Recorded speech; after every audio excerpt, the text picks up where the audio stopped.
Yeah, gut health it's a difficult question to answer, but that would be my answer.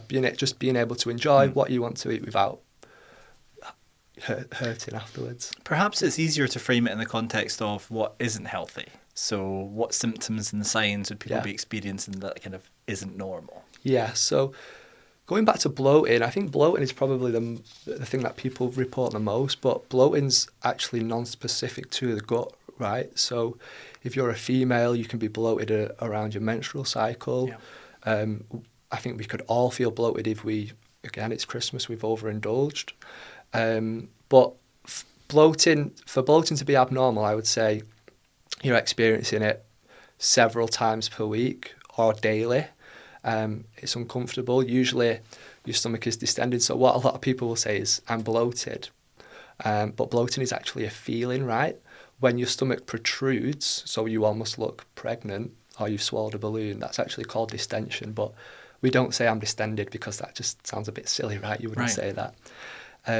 So I would say if you're experiencing things like bloating or abdominal pain, so pain at least, again, several times per week or daily, and then if your bowel habit is another tricky one to discern whether it's healthy or not, because it's quite a wide range of what's considered normal. So it could be going once every 3 days to 3 times per day. Just normal. Still normal? Yeah, as long as it's what you do routinely, right?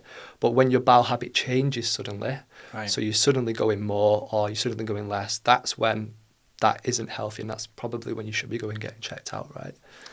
When people come to you for gut health advice, what is the most common symptom that they're experiencing? I'd say it's bloating for me, yeah. Bloating is what most people report. In our clinic, we see a lot of like heartburn and acid reflux as well. But what we find is that usually people have more than one symptom, right? It's not just bloating, it's not just acid reflux, it's a host of different symptoms, yeah. But actually, how did you get interested in gut health? Good question. I kind of fell into gut health, right? I'm a gastrointestinal physiologist. Physiologists are a group of scientists that study different physiological systems. So you can have a cardiac physiologist, they look at the heart, respiratory, exercise, sleep. But I'm a gastrointestinal physiologist. I also sometimes call it a gut health scientist because it's quite a mouthful to say, right? And traditionally in the UK, there's one route to become a physiologist, and it's called the Scientist Training Programme, or the STP. Right. It's run through the NHS. It's a 3-year postgraduate scheme for people from biomedical and life sciences. You get paid a band 6, which is pretty good, coming straight out of uni. And you also get a master's degree at the end of that. But I'd actually applied for immunology because I was super interested in the immune system and autoimmune disease and this immunotherapy. So I'd done a review as part of my clinical immunology module where it was called CAR T therapy, which is basically where you take someone's immune system cells, you tweak them and to target the cancer, and you put it back into them. I thought that was really cool and where the future's going. It's so cool. Yeah. Someone described them to me as robo-cops. They're tooled up, they're armed up, and they go hunt down the cancer. It's amazing, right? Yeah, it's so cool. And I thought this is where the future's at. I didn't get on to the Immunology STP. I think it was really competitive and there was only a few places. And I did well at uni, but I didn't have any experience to set me apart. So I thought, I'll do a master's at my uni and I'll reapply for the STP next year. Anyway, about 3 days after I did my final exam, I saw this job advertised, 3-year training, sounded just like the STP but in GI physiology. It was in Manchester. So I went, I met Professor Anthony Hobson, who is the clinical director of Functional Gut Clinic, and they were sponsoring 2 positions on this alternative route to the STP, which had just been introduced by the Association of GI Physiologists, AGIP, which are part of the BSG, so the British Society for Gastroenterology.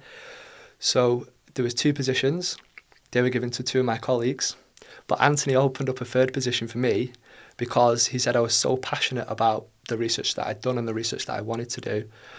And I think that's kind of why I'm so passionate about translating gut health information now and looking at the research. But I'm so glad, because gut health is the most exciting area to be researching, right? Absolutely. Yeah. And going back to my interest in the immune system, Yep. we now know that something like 70% of the immune system and immune cells reside in the gut. And it's linked, so the gut microbiome in particular is linked to autoimmune disease. And then going back to immunotherapy, what they're basically doing is people who aren't responding to this immunotherapy, they're taking the microbiome from the patients that do, giving it to those who didn't respond, and it's actually improving their response to successive treatments. So I think that's just so cool.